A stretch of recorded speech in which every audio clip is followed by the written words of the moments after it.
Sports Media. Bruce, always a good opportunity to look back at your game last night. What did you see when you reviewed the video? I thought we were pretty good. We didn't get the result we wanted, but we did a lot of really good things. And I just told the guys that you play like that and finish maybe a couple more times on the chances we had, you're going to win a lot of hockey games. I mean, there's one thing about losing when you're playing bad, but when you lose and you're playing well, I mean, it's hard to come down hard on them, but it's a winning game, but we played good, but not good enough to win, I guess. But we did do a lot of good things. You've been in charge for 10 games now. One of the things that's been clear is that you want the pace of the game to be quicker. You want to see more shots. Overall, that seems to be the trend. But are you happy with the quality of shots you guys are getting? Well, I mean, we had 22 chances or 27 chances, something like that in Florida. We outchanced them 15-14 last night. So we're getting good quality chances. I mean, we're getting, we have a 3-on-1. There's a grade A chance. 5 minutes later, we intercept the puck in front of the net, and instead of shooting, we elect to pass, but they get a good chance. So that's a grade A shot. We have 2 breakaways. We hit a post. So, yeah, I like the chances we're getting. We'd like to have more. We'd like to funnel more pucks to the net. We'd like to have more traffic in front of the net. And we'd like to have more of a grind game when it does come to the front of the net so we can get those greasy goals. But we're doing an okay job at it as right now. We're just not getting any goals from it. We'll go next to Farhan Lalji, TSN. Bruce, you talked last night about questioning yourself for playing some of the guys in the power play as much as you did, given the lack of results. How do you balance that, having your best players out there, but also earning their time based on production? It's a different combination, or it's a different thing. But I mean, sometimes it's mostly on feel. Are they going out there? Are they trying hard? Are they doing what they're supposed to do? And I've always, or most of the time, had 2 different forward lines doing this. And so if one's not going good, the other one goes on.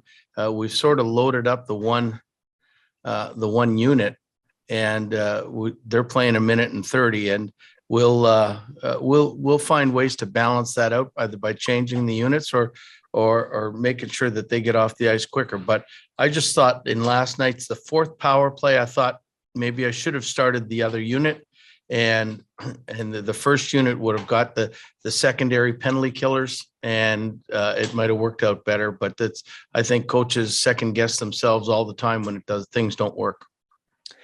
Thatcher, for your first 9 games before the latest layoff, was playing out of his mind. How would you assess his play the last 2 games? Well, I mean, his play was okay, but not when you're used to seeing him play out of his mind. It looks like he's not playing as well. But I mean, it's really hard to keep up to do the level he was playing at. But I think the layoff probably hurt him a little bit more than it hurt a lot of guys. He was in such a groove that we would have loved to keep him going, but I have so much faith that he's going to get going again and get back into that groove. Our last hand raised at the moment is Rob Simpson, Vancouver Hockey Now.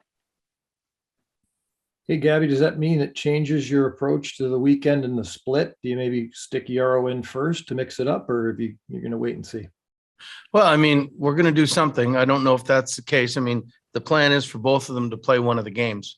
I'll just talk it over with Ian today and after practice when he gets back, and see how Yarrow and Demmer felt, and then we'll go from there. But the plan is to each one of them play one of the games this weekend.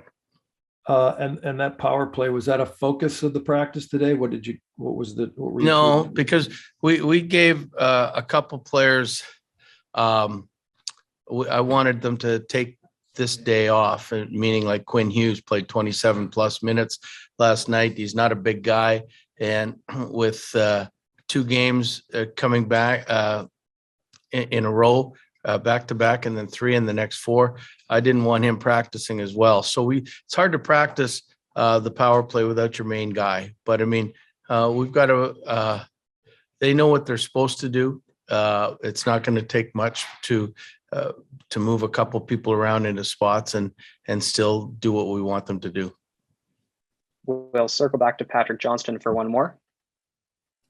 Chris, just on that note, looking at the fact you do have 2 games, you do have a couple extra guys on the roster. You looking to maybe swap a couple faces in and out, maybe see Sheldon Rempel as well? I'm looking, normally you look at, you don't want to make, I'm trying to answer this the right way here. I mean, I don't want to make a statement and sit out, somebody that's a good player that just hasn't done much right now. I mean, they've got to get better because we can't win without them.